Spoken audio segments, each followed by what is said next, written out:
नमस्ते दोस्तों। आशा करती हूँ आप सभी अच्छे होंगे। तो चलो बिना समय गंवाए कहानी शुरू करते हैं। मेरा नाम प्रिया है। उम्र 28 साल। मैं एक नर्स हूँ। हॉस्पिटल में काम करती हूँ। मुझे खुद को बताते हुए थोड़ी शर्म आ रही है, लेकिन सच बताऊँ तो मेरी फिगर काफ़ी आकर्षक है। हल्का सांवला रंग, लंबे काले बाल और आंखें ऐसी कि कई बार डॉक्टर लोग भी चुपके से देख लेते हैं। मैं साड़ी में बहुत अच्छी लगती हूँ, खासकर जब ब्लाउज़ थोड़ा टाइट हो। लेकिन मैं वैसी लड़की नहीं हूँ जो हर किसी के साथ वैसे चलो कहानी शुरू करती हूँ। ये कहानी उस हॉस्पिटल की है जहाँ मैं पिछले 3 साल से नर्स के रूप में काम कर रही हूँ। हॉस्पिटल का नाम है शांति मेडिकल सेंटर। छोटा सा लेकिन बहुत व्यस्त हॉस्पिटल है। यहाँ के सीनियर डॉक्टर हैं डॉक्टर अजय शर्मा। उम्र 35 साल। लंबे कद काठी वाले, चश्मा लगाते हैं। आवाज़ गहरी है और बात करने का तरीका इतना कॉन्फिडेंट है कि कई नर्सें उनसे बात करते वक्त घबरा जाती हैं। मैं उनसे काफ़ी पहले से काम कर रही थी, लेकिन असली बात शुरू हुई उस रात से जब उस रात हॉस्पिटल में सिर्फ हम दोनों ही ड्यूटी पर थे। जनरल वार्ड में सिर्फ 3 मरीज़ थे, वो भी सो चुके थे। रात के 11:40 बजे थे। मैं नर्स स्टेशन पर बैठी रिपोर्ट लिख रही थी। डॉक्टर अजय अभी अभी राउंड से लौटे थे। उन्होंने अपनी वाइट कोट उतारी, कुर्सी खींचकर मेरे बगल में बैठ गए। प्रिया, आज तुम्हारी साड़ी बहुत अच्छी लग रही है, उन्होंने कहा। मैंने मुस्कुराते हुए कहा, धन्यवाद सर, लेकिन आपकी नज़र तो हमेशा ही तेज़ रहती है। वे हंसे। फिर उन्होंने कहा, तुम्हें पता है तुम्हारे हाथ बहुत नरम हैं। जब तुम इंजेक्शन लगाती हो तो मरीज़ भी दर्द भूल जाते हैं। मैंने शर्माते हुए सिर झुका लिया, लेकिन अंदर से एक अजीब सा रोमांच हो रहा था। हम दोनों काफ़ी देर तक बातें करते रहे, छोटी छोटी बातें, लेकिन हर बात में कुछ ऐसा था कि लगता था जैसे कोई और एहसास छुपा हुआ है। डॉक्टर अजय ने कहा, प्रिया, तुम्हें कभी लगा है कि हम दोनों की ड्यूटी साथ साथ क्यों इतनी अच्छी लगती है? मैंने जवाब दिया, शायद इसलिए सर, क्योंकि आप बहुत अच्छे डॉक्टर हैं। वे मुस्कुराए। सिर्फ अच्छे डॉक्टर? मैंने उनकी आंखों में देखा और धीरे से बोली, और अच्छे इंसान भी। उस रात हम बहुत देर तक बातें करते रहे। कोई ख़ास हुआ नहीं, लेकिन हवा में कुछ था, जैसे कोई कोई अनकहा वादा। अगले कुछ हफ्तों में हमारी बातें बढ़ती गईं, लेकिन बिल्कुल सामान्य तरीके से। कभी ब्रेक रूम में चाय पीते हुए, कभी लेट नाइट ड्यूटी में रिपोर्ट चेक करते हुए। डॉक्टर अजय कभी कभी कहते, प्रिया, तुम थक गई हो लग रही हो, लेकिन फिर तुरंत बात बदल देते। मैं भी कुछ नहीं कहती, बस मुस्कुरा देती। एक दिन सुबह के 7 बजे की बात है। हॉस्पिटल में अभी शिफ्ट चेंज होने वाली थी। मैं ओटी ऑपरेशन थिएटर के बाहर स्टेरलाइजेशन रूम में थी, अकेली। डॉक्टर अजय अचानक अंदर आए। उन्होंने दरवाज़ा बंद किया। खड़े थे। सर, कुछ काम था? हाँ, मुझे वो पट्टी चाहिए थी जो तुम्हारे हाथ में है, बस इतना कहा। फिर वे पीछे हट गए, दरवाज़ा खोला और बाहर चले गए। मैं वहाँ कुछ पल खड़ी रही। शरीर में एक अजीब सी गर्मी थी, लेकिन कुछ हुआ नहीं, सिर्फ इतना ही। फिर धीरे धीरे हमारी बातें और गहरी होती गईं। एक शाम को हम दोनों हॉस्पिटल की छत पर चाय पी रहे थे। आसमान में बादल थे, हवा ठंडी थी। डॉक्टर अजय ने अपनी जैकेट उतारकर मेरे ऊपर रख दी। ठंड लग रही होगी ना? मैंने जैकेट को समेटते हुए कहा। आपकी खुशबू अच्छी है सर। वे हंसे। तुम्हारी भी बहुत अच्छी है। फिर बातें शुरू हुईं। उन्होंने अपनी ज़िंदगी के बारे में बताया, कैसे उन्होंने एमबीबीएस किया, कैसे स्ट्रगल किया। मैंने भी अपनी बातें शेयर की, पापा की बीमारी, घर का बोझ, इस नौकरी का महत्व। लेकिन बीच बीच में वे ऐसी बातें कर देते जिनसे लगता कि वो कुछ बड़ा सोच रहे हैं। प्रिया, तुम इतनी सुंदर हो, फिर भी अकेली क्यों हो? मैंने जवाब दिया, शायद सही इंसान नहीं मिला अभी तक। वे मेरी आंखों में देखकर बोले, या फिर सही इंसान सामने है, लेकिन तुम देख नहीं रही हो। मैं शर्मा गई। बात को टालते हुए बोली, सर, आप तो डॉक्टर हैं, दिल की धड़कन सुन लेते हैं। मेरी धड़कन क्या कह रही है? वे मुस्कुराए। कह रही है, कि अभी कुछ कहना चाहती है लेकिन डर रही है। उस दिन भी कुछ नहीं हुआ, सिर्फ बातें। लेकिन बातें इतनी थीं कि रात को घर जाकर भी मैं सो नहीं पाई। समय बीतता गया। 3 महीने बाद एक ख़ास केस आया। एक बुज़ुर्ग महिला को बहुत तेज़ बुखार और सांस की तकलीफ़ थी। डॉक्टर अजय और मैं दोनों रात भर उसके साथ रहे। सुबह 5 बजे जब महिला की हालत स्थिर हुई तो हम दोनों थककर चूर हो चुके थे। उन्होंने कहा, प्रिया, चलो मेरे केबिन में थोड़ा आराम कर लेते हैं। मैंने हिचकिचाते हुए हाँ कह दी।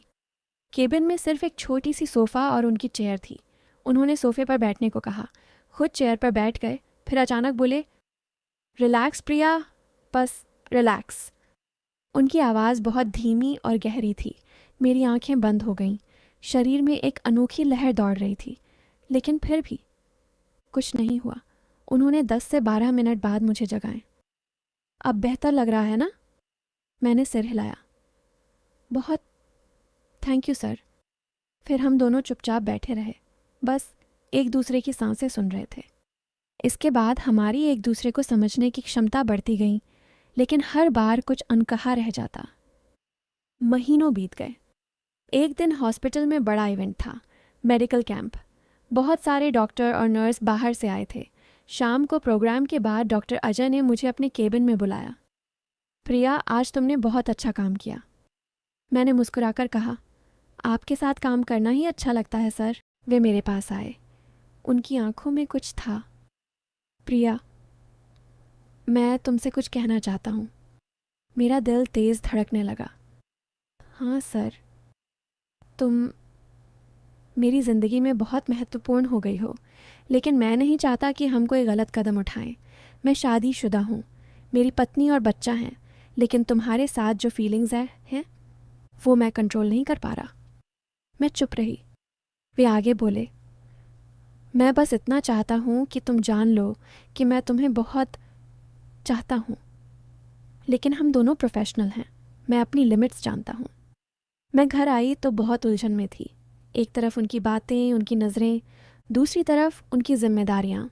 मैं सोचती रही कि क्या ये सब सही है। फिर एक दिन हॉस्पिटल में बहुत बड़ा एक्सीडेंट केस आया। कई घायल थे। हम सब रात भर जागे रहे। सुबह जब सब शांत हुआ तो डॉक्टर अजय अचानक बेहोश हो गए। ब्लड प्रेशर बहुत गिर गया था, थकान और स्ट्रेस की वजह से। मैंने उन्हें उनके केबिन में लिटाया। उनका सही आए तो सबसे पहले मेरी तरफ देखा। प्रिया, तुम यहाँ? हाँ सर, आप ठीक हैं ना? वे मुस्कुराए, कमज़ोर मुस्कान। अब ठीक हूँ, क्योंकि तुम हो। उस दिन मैंने उन्हें पानी पिलाया, दवाई दी, उनकी पत्नी को फ़ोन करके बताया, लेकिन उनकी पत्नी शहर से बाहर थी। दोपहर तक वे ठीक हो गए, लेकिन मैंने उन्हें घर जाने नहीं दिया। कहा, आज आप आराम कीजिए, मैं हूँ ना। शाम को जब हॉस्पिटल खाली हो गया, मैं उनके केबिन में उनके पास बैठी थी। वे बोले, प्रिया, आज तुमने मुझे जितना संभाला वो मेरी पत्नी भी शायद नहीं कर पाती। मैंने कहा, सर, ये मेरा फ़र्ज़ है। नहीं, ये फ़र्ज़ से ज़्यादा है। फिर उन्होंने मेरी तरफ देखा, बहुत गहरी नज़र से। प्रिया, मैं तुमसे प्यार करने लगा हूँ, लेकिन मैं अपनी फैमिली नहीं छोड़ सकता। क्या तुम मेरे साथ इस तरह रह सकती हो, बिना किसी दबाव के, सिर्फ दिल से? मैंने काफ़ी देर तक सोचा, फिर धीरे से कहा, सर, मैं भी आपको बहुत रिस्पेक्ट करती हूँ, लेकिन मैं ऐसी लड़की नहीं हूँ जो किसी की दूसरी बनकर रहूँ। मैं या तो पूरी तरह से हूँ या बिल्कुल नहीं। वे चुप हो गए। उसके बाद कई दिन हम दोनों थोड़े अजीब से रहे। बातें कम हो गईं, लेकिन नज़रें अब भी मिलती थीं। फिर 1 महीने बाद डॉक्टर अजय की पत्नी को पता चल गया कि हम दोनों की बहुत नज़दीकियाँ हैं। उन्होंने हॉस्पिटल में आकर सीन क्रिएट किया, बहुत शोर मचाया। मैं रोई। डॉक्टर अजय ने मुझे बचाने की कोशिश की, लेकिन मामला बढ़ गया। अंत में डॉक्टर अजय ने फैसला किया कि वो अपनी फैमिली के साथ रहेंगे। उन्होंने मुझे अलग से बुलाकर कहा, प्रिया, मैं तुम्हें कभी नहीं भूल पाऊंगा। तुमने मुझे वो फीलिंग्स दी जो सालों से नहीं थीं, लेकिन मैं अपनी बच्चों का घर नहीं तोड़ सकता। मुझे माफ़ कर दो। मैंने रोते हुए कहा। मैं समझती हूँ सर, आप जा सकते हैं, लेकिन अंदर से बहुत दर्द था। कुछ दिनों बाद मैंने हॉस्पिटल में रिज़ाइन कर दिया, नई जगह ज्वाइन कर ली। समय बीतता गया। 2 साल बाद मैं अब एक बड़े हॉस्पिटल में सीनियर नर्स हूँ। शादी कर ली है। मेरे पति बहुत अच्छे इंसान हैं, डॉक्टर नहीं लेकिन बहुत केयरिंग हैं। एक दिन अचानक डॉक्टर अजय मेरे नए हॉस्पिटल में आए किसी कॉन्फ्रेंस के लिए। हम दोनों आमने सामने हुए। वे मुस्कुराए। प्रिया, तुम बहुत खुश लग रही हो। मैंने कहा, हाँ सर, अब हूँ। वे बोले, मैं खुश हूँ तुम्हारे लिए, सच में। फिर उन्होंने धीरे से कहा, वो सब याद है ना? मैंने सिर हिलाया। याद है सर, लेकिन वो सब सिर्फ यादें हैं, अच्छी यादें। वे कुछ पल चुप रहे, फिर बोले, तुमने सही फैसला लिया था प्रिया। मैंने भी, लेकिन कभी कभी सोचता हूँ अगर वो रातें और आगे बढ़ जाती तो क्या होता। मैंने मुस्कुराते हुए कहा, तो शायद आज हम दोनों यहाँ इस तरह नहीं मिल पाते सर। शायद हम दोनों के दिल में सिर्फ पछतावा होता, लेकिन आज दिल में सिर्फ प्यार भरी यादें हैं, बिना किसी गिल्ट के। वे हंसे, सच्ची हंसी। तुम अभी भी वही स्मार्ट और समझदार लड़की हो। फिर हम दोनों ने चाय पी, पुरानी बातें की, सिर्फ 2 पुराने दोस्तों की तरह। कहानी का अंत यही है। कई बार लगता है कि इंसान को प्यार करने के लिए सिर्फ दिल और समझ की ज़रूरत होती है।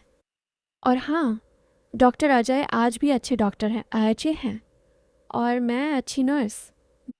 बस कभी कभी पुरानी यादें मुस्कुरा देती हैं। तो दोस्तों, दमदार थी ना कहानी।